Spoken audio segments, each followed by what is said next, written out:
I wouldn't say that I grew up in a household with women who were saying things like, I am feminist. I'm a feminist. So like, hear me roar. I think you were raised by feminists. You were absolutely raised by feminists. Welcome to the Confab experience.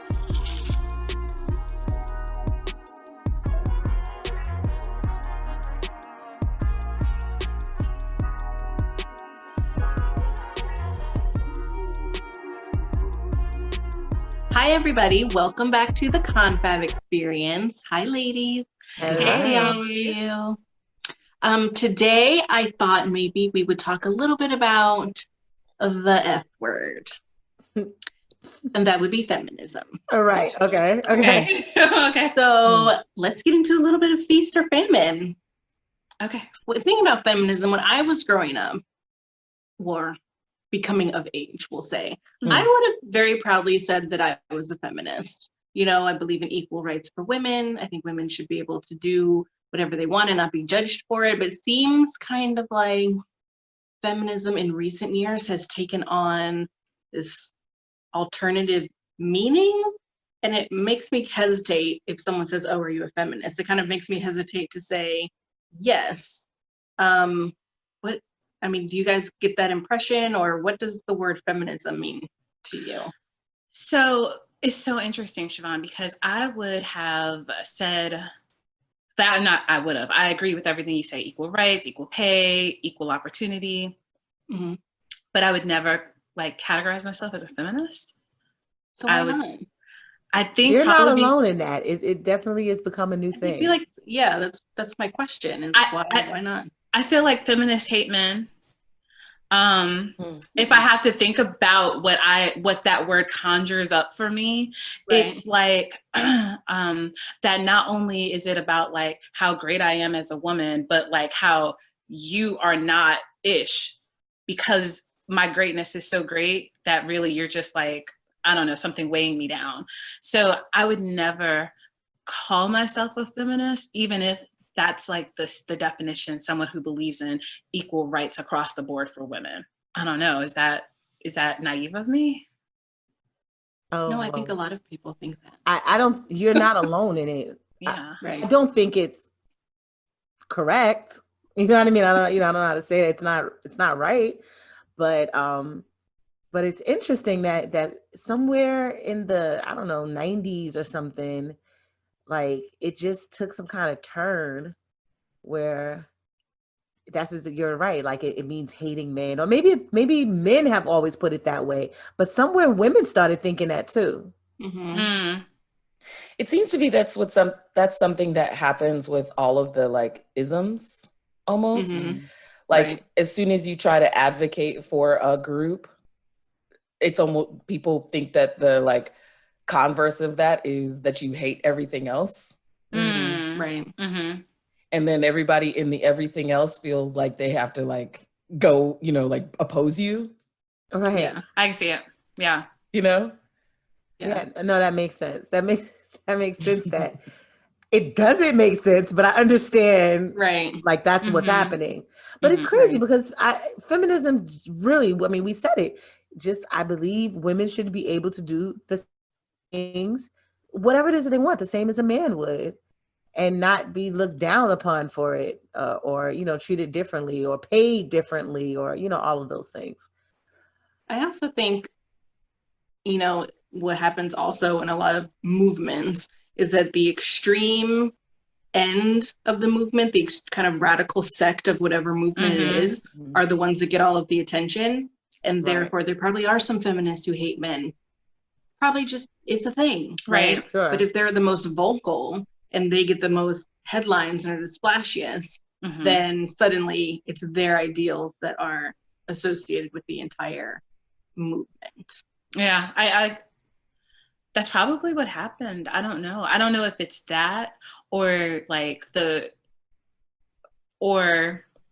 I wouldn't say that I grew up in a household with women who were saying things like, I am feminist. I'm a feminist. So like, hear me roar. It's just never, I've always had this image of like in the 60s, very like people burning their bras. People burning their bras. I've always like you read about this different thing. You hear that feminism is or feminism.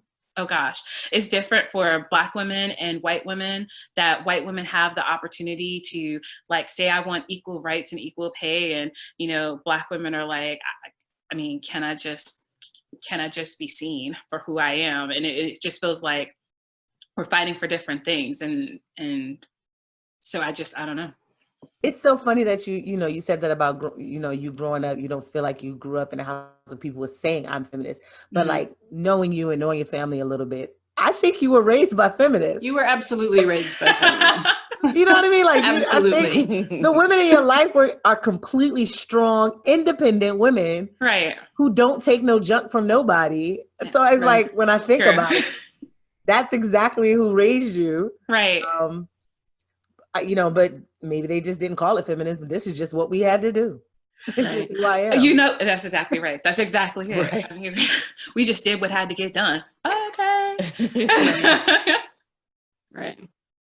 Well, and Stacey, you bring up an interesting point about the intersectionality between, and I think that's one thing that has been brought to light recently was, there was a feminist movement, and what you saw, like you said, in the 60s were the women burning their bras, but they were the white women, and they were the ones fighting for their equal pay and their equal recognition. And, it's been said that even back in the days of, the suffragettes and, fighting for the right to vote, it was sort of like, oh, Black women, you want this right too? Well, you're kind of dragging down the movement. So you stay over there, we'll get our right. And then we'll come back for you later if we got time. Right. Which is I don't know. So I think it's been kind of exposed recently that the feminist movement has been kind of exclusionary towards Black women. And I think that also puts a little bit of a bitter taste in people's mouths too. Absolutely. So it's interesting though. Yeah, I think like Stacey was saying, they did what they had to do. You didn't have time to be calling it something. You know what I mean? Like it's just right. It's like we already do this. Like we already work outside the home. We already, are taking care of stuff. Like it's already our thing. Right. So. And I kind of resent when like people try to make you like, are you a woman or are you a Black woman? Or are you Black first? Like which one are you first? Right. It's like, how can you divide the two?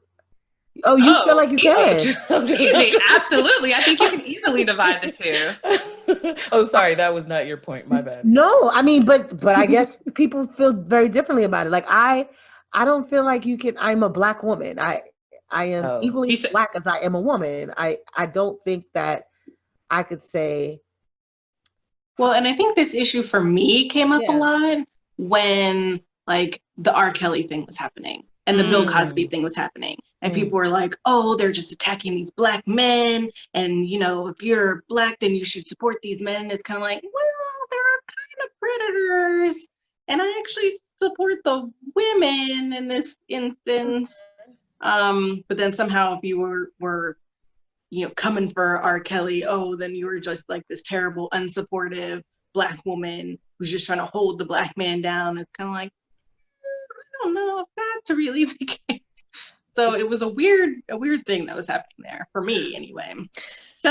Sorry, Leanna. So for me, the real thing that I'm thinking of, Monique, you're saying Black, like, am I Black or am I a woman? Like, I think I'm Black. Which one are you first? I'm Black first. I'm Black first, and then I'm a woman.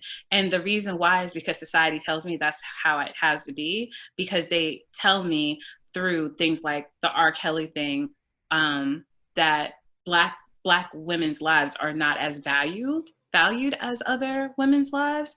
And so I guess like I stand first with my race and then with my gender. Yeah, for me, I think it has more to do with what the situation is. So like in that R. Kelly situation, it's like, no, I'm not supporting R. Kelly simply because he's a man, right? Or sorry, that he's Black. It's like somebody has to stick up for these girls, right? Yeah. Right. But then if you are put me in a different conversation about George Floyd or, you know, something else, then it feels like what comes to the front is like the feeling Black. I just think that there tend to be more opportunities, or not opportunities, but there are instances where the Black thing is the thing that leads. And it's just part of the conversation more often. And so throughout life. And see, I just think these are apples and oranges. Like I don't really see how, like, don't make me choose. Like there's no reason I should have to choose. I'm either a situation is wrong or a situation is right. Like it could be like the R. Kelly thing. He was wrong. If he was Black, white, or other, he was wrong for allegedly doing what he did to those girls. Right. So Why I don't are you have using to. the word allegedly. I mean, I don't know what the legal. Has he been convicted yet? He has not. Okay. I don't want nobody. I'm not trying to slander anybody. Allegedly. We all No, he's guilty. Allegedly. We believe he's guilty. That man is guilty. Allegedly. Fiona. There's a video of him pissing on a 14-year-old. But was that the time that people stopped watching the video? I mean, stopped listening to him? It was after the Lifetime movie the Lifetime thing came out that people actually the docuseries. That was years ago. So like, as we're having this conversation about, are you Black first or are you a woman first? Well, like we knew he was doing allegedly these things to women. And as a community, we were like, I don't see. But the music's good though. Yeah, that's fair. Mm-hmm. And so I remember, and I'm not going to put this person on blast. He's a member of my family. I'm sure he's listening. He was like, I mean, I hear what they say, but, and maybe having a daughter will change me. But right now, like, I mean, this man's a musical genius. Recently? No, it wasn't recent. It was about 18 years ago. Give it a little context just in case anybody's confused.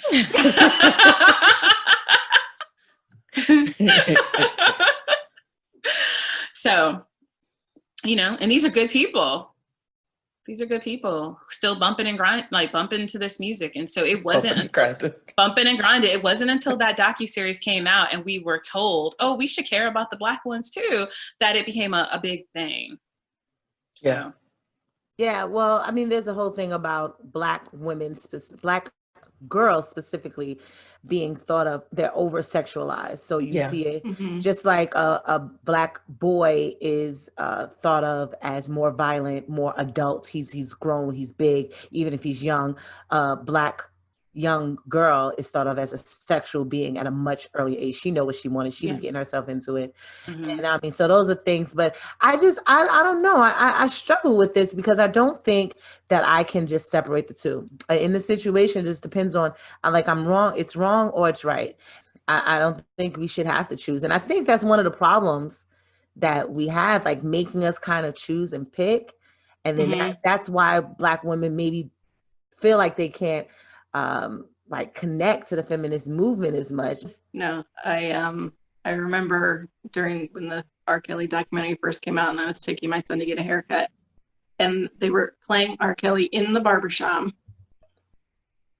And there was this like defiance by the barbers of like, no, I'm gonna support him because they're trying to bring these Black men down. And I know I want to talk a little bit to you about like male fragility,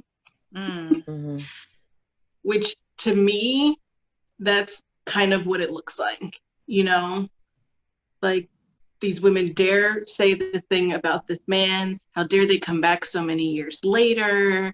You know, they knew what they were doing and they're just attacking this man for money or whatever. It just seems kind of like a piece of that male fragility thing. And go ahead. So I just disagree a little bit with you.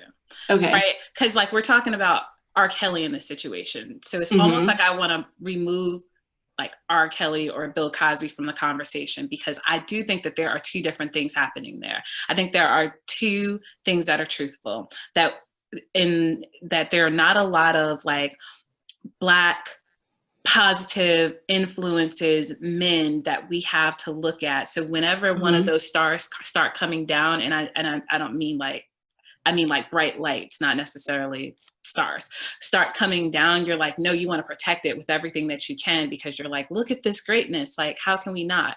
And then there's this other part where wrong is wrong. Right. But because there's so few, it feels like such a heavier attack, because we don't have enough we don't have enough to spare. So I understand the thought process, and I wouldn't tie it to the male fragility on that one, but I do believe in male fragility. I think that you have to tiptoe around people, men sometimes, to preserve their ego, to make sure that you're not saying something that they feel is out of place or all this other stuff, because once their ego is attacked, I feel like they almost start to shut down a little bit. Just to your earlier point, I think the thing that's disheartening for me in that situation is like, it would be great if Black men could come to Black women and Black girls' protection. Right. Over anything else, like the star falling, the like bright light dimming left bright or whatever. Yeah. And this to me is where you start feeling like you have to like draw these lines of like, where do you stand? Because if Black men in that case would just do the right thing and speak up and protect and lead the way, lead the charge, then, you know. So is in speaking about feminism, is it in the same way we talk about race, where the change really only happens when the dominant, the dominant race or whatever, the responsibility is not on the oppressed. Yeah, exactly. The oppressor. Where if they have to make the change and to demand, I guess that's what you're saying, like they have to demand for things to be set right. So men have to stand up and say, no, we have to treat the women in order for the system to change at all. Yeah. Yeah. I hear you guys. And it's like, I just feel like we're going in a funnel, because yes, that's truthful. But if we're talking about the Black man specifically, what power does he feel that he has in society to come to anyone's aid? I don't know. In the Black community though? Maybe, I guess. You think? Well, Black women are the most marginalized, right? Yeah. Yes. So even if he doesn't have as much power as the white man, he's got more power than the Black woman. Oh gosh. Because there is the overall system of like how we get paid and all that kind of stuff, right? That has to change, right?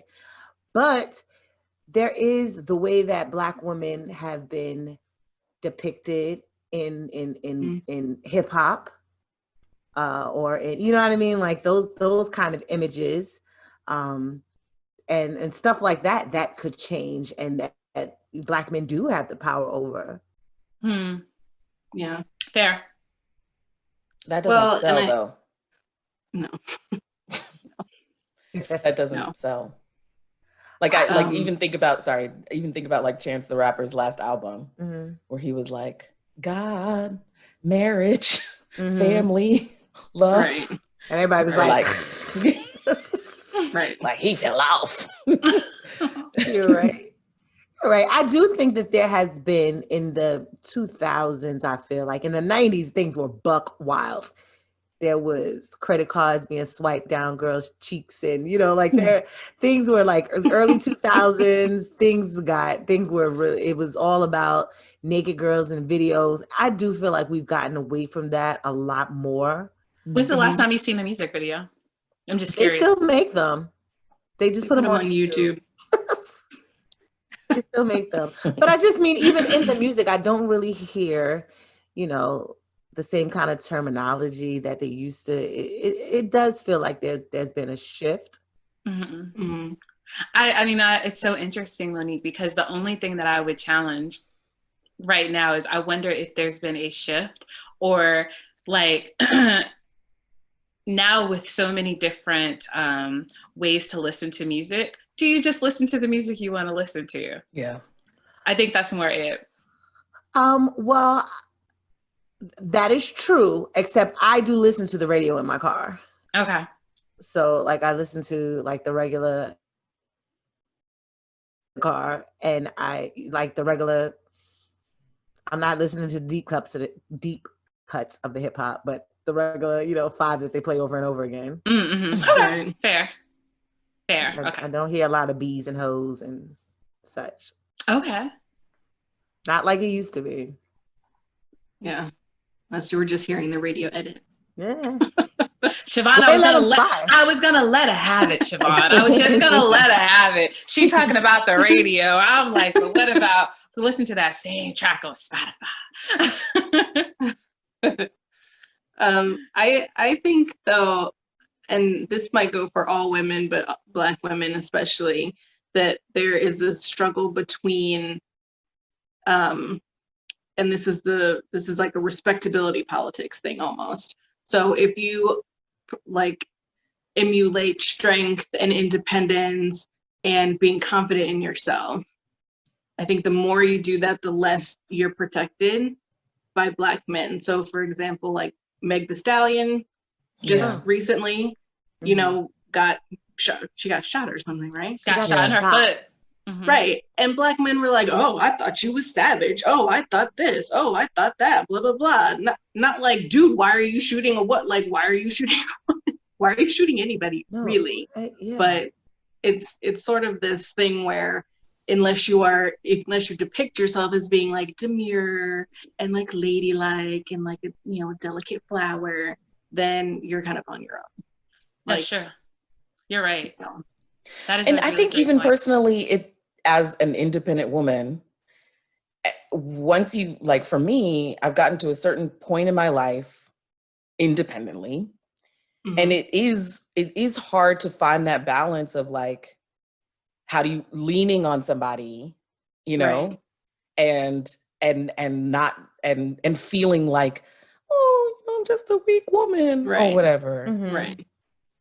It is hard to find that balance. How do you ask for help and know in the back of your mind you can do it yourself and then be faster, better, more efficient if you just did it yourself? Well, what about even like, is it okay for a man to pull out your chair or open your door or like, Let's not get crazy. Of course it is. It's okay for a man to do all of these things. It is for Stacia, but some people like, hey, I can do this on myself. And then, so I do think that sometimes guys, especially guys who are trying to like do the right thing, I guess, like they want to be respectful of so it's kind of like, I open this door for you and hope that I'm not offending you, or I pick up this box or something. You know what I mean? Like, I carry this for you. Am I saying that she's less of a person, or she's a weak woman, she can't do it? I think that could be something that happens with guys, that they have to find this balance of between being chivalrous and being chauvinist. Yeah, I remember in the beginning of like college, like if a man tried to pay, it would just make me so uncomfortable. And I remember like Stacia, my sister, had to like teach me how to just be like, oh, you got this. But it just made me wildly uncomfortable. But it does. I mean, but there is the other part of that piece where like, once someone pays, there's the expectation level. Like, you don't want to be indebted to somebody too. Like, I can understand all of that, but let me tell you something. If somebody offers to take my groceries from the store, I will be like, okay. If someone says, let me get that from the car, I'm the one that's like, sure. Thank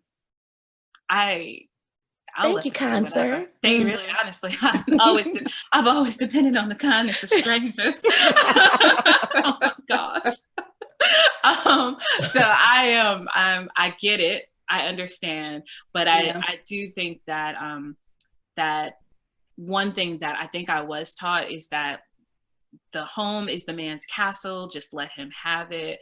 Sure, you can do everything on your own, but if you do a timeline for yourself, like, okay, I'm going to order XYZ and I'd like to have it built by, 3 weeks from now. That gives plenty of time for for you to, how can I say, you talked about the efficiency piece. Like, you build in time for the lack of efficiency. Got it. You just got to build it in. You just got to build it in. Pro tip. Gotcha. So speaking of men finding it hard to strike a balance, let's talk about the Me Too movement. Because everyone knew the intention of the Me Too movement when it started. I still feel like that's the same intention of the Me Too movement, but there are a lot of people out there that feel like it has turned into a witch hunt. Like, women are using this excuse to like target men and falsely accuse them and ruin their lives.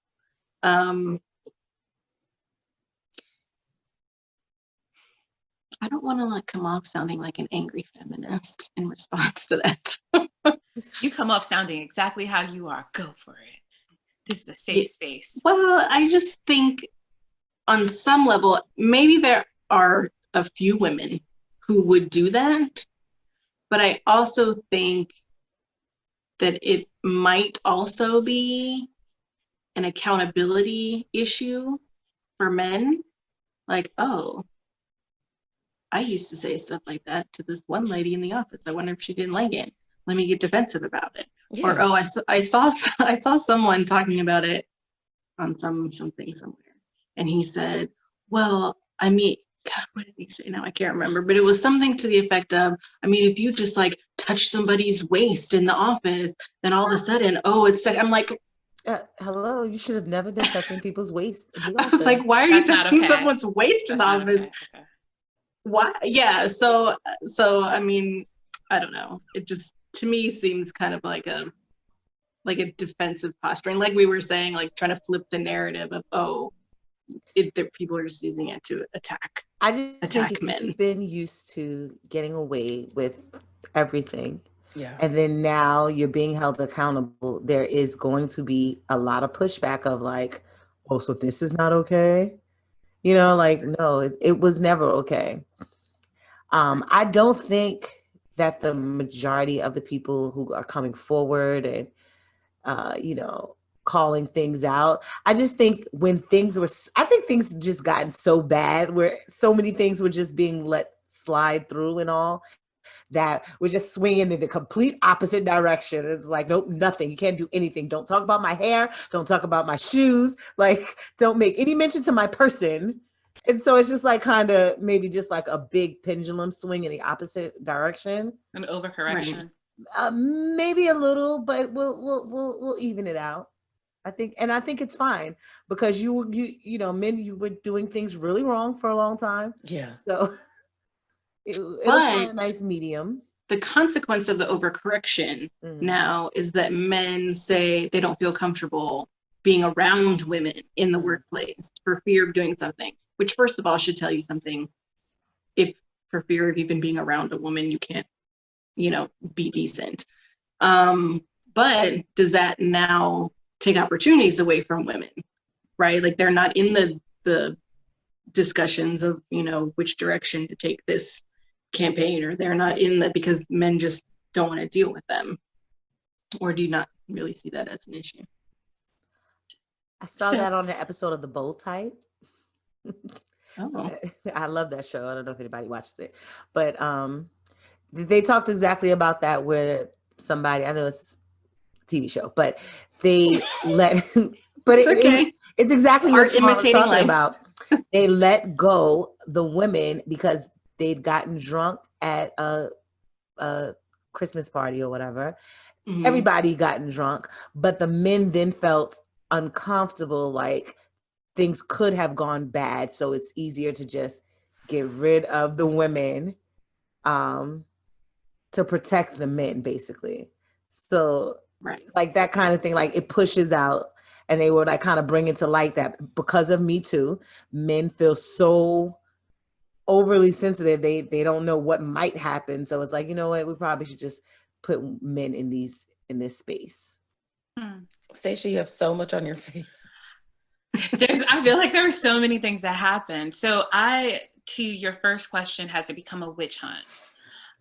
There's a part of me that feels like in a way it probably has. And let me explain what I mean by that.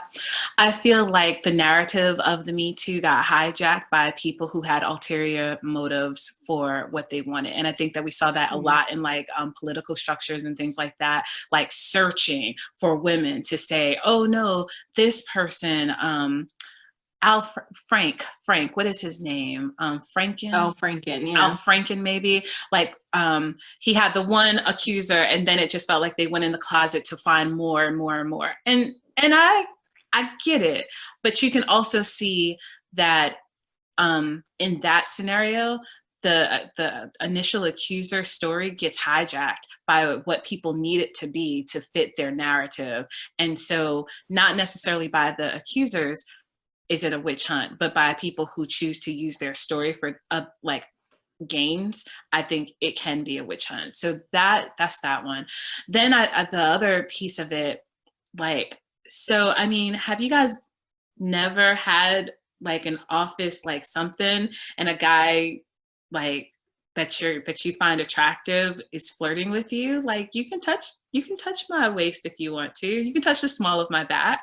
I don't see anything wrong with that. And I think that we have to be really mindful of not painting like a broad brush against, like, you know, if at work somebody who you might be attracted to is flirting with you in a way, now all of a sudden, I don't know, is it because we're at work that now, you know, don't flirt with me? I don't know, because if that's the case, then I mean, I didn't know I was supposed to say it was wrong, you know, like I feel like I'm failing a test if that's the case. And then I think like you said a lot there, like what? Yeah, but I guess then here's the question though.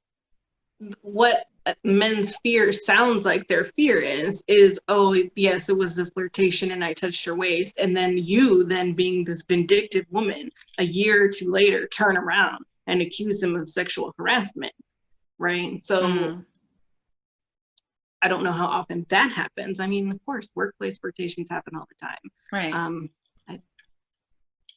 Not in my recollection that necessary. But I don't know. I might argue that to be safe, even if you do find an attraction to someone, that maybe you don't flirt in the office. Maybe flirt somewhere. I think there's paperwork so much now you have to fill out. There's so much time there. Like fill out paperwork to say that everything is mutual and we're That all too. Consenting.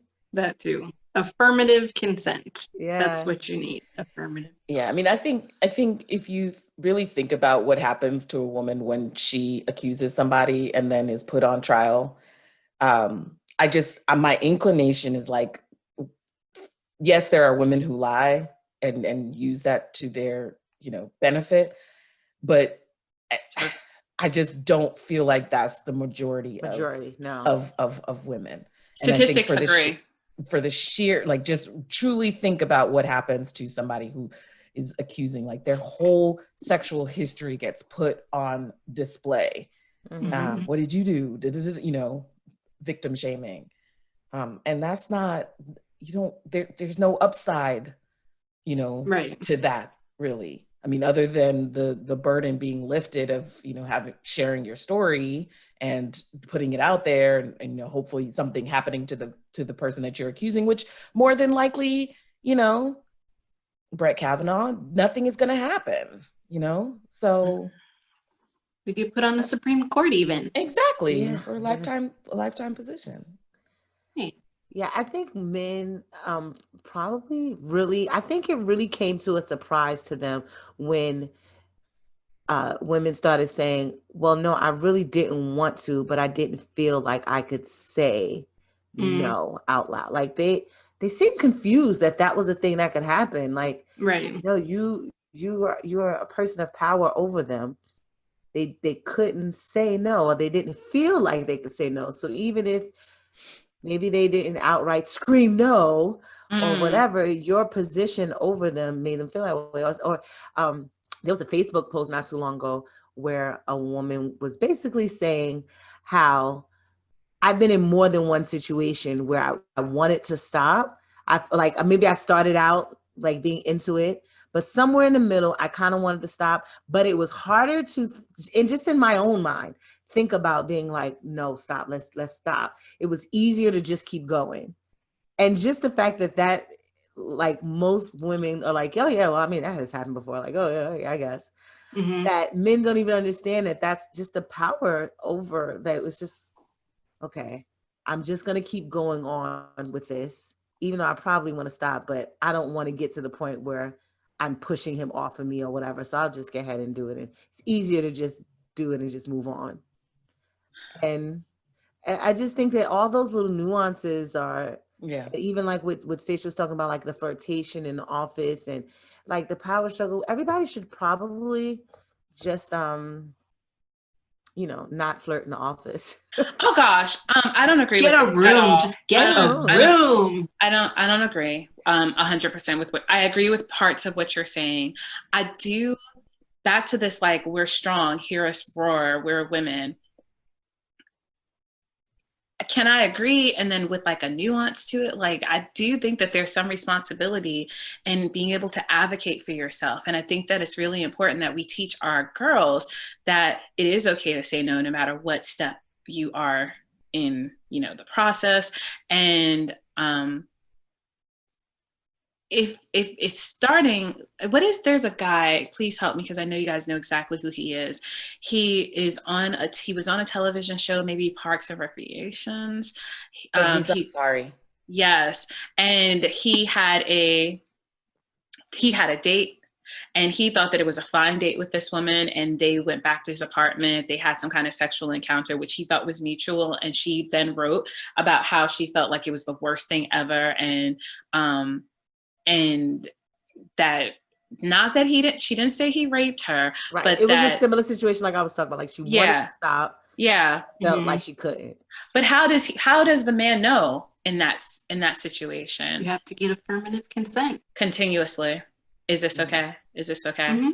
Yeah. No. Okay. Well, I think we have to teach a little bit more of that, and then definitely teach our ladies and our girls that it's important that you say and feel empowered to say, you know what, this isn't okay right now. I think I'm gonna go. Yeah. It's equally important. We teach our boys. Yeah. Teach our girls, teach our boys, teach everybody the right way to do things. But when you're in this situation, if you just don't feel like you can, like, what is it that's happening that you feel like if I do, then it may get into a whole thing, and I who will wonder, me and who, and without sounding too new agey, is it probably starts when we're little. I mean, I know Seishu and I have encountered your child when I have encountered my niece. There's always the give your auntie a hug. And even if they're like, no, just give her a hug. Just give her a hug. Don't say no. It'll make her sad. Blah, blah, like this sort of like pressure to show affection, even if you don't want to. And I don't know if we do that as much with boys. I mean, we might, I guess, if they're really little. But I feel like there's more of sort of this kind of manipulation into affection with girls. And so it's something like push that we just down sort of your feeling about the situation, right? Like, because it doesn't matter if you're uncomfortable with it. Just you're gonna make them sad if you don't hug them. So whenever a child says they don't want to hug me, I'm like, you don't have to. It's your body. It's your body. Your choice. No, it's true. Those little things when you're young, you don't realize how it like sows these seeds in you. It's true. It's a lot to hear from a small person. Because mine the other day just said, "It's my decision. It's my mind," and I was like, Right. Okay. Well, even things like, I mean, who said, was it Kev on stage who said something like, we're conditioned, if we don't have money, then we don't have power also. We're conditioned from little, you don't pay the bills here, you don't have a say, you know, so it's like, we're taught to understand these hierarchies of power. And when we are sort of pushed to the side or whatever, or we have to kowtow to whoever has the power, like we have to listen to what they say and do what they want to do, versus having our own kind of agency. Interesting. It is new agey. It is new agey. It is, I know. Because you know, I pay the cost to be the boss. But I hear you though. I understand. No, I know. I tell my son all the time, you don't pay a bill. Like, that's not your TV, that's my TV. Right. That's your phone, that's my phone. These are all things I let you use. Exactly. I mean, there's leverage, parental leverage that you need, versus, okay, teaching them how to be their own, you know, confident, powerful person. Right. Well, thank you guys for joining us for the Confab Experience. Be sure to follow us on all social media platforms at the Confab Experience. And I hope you have a fabulous day.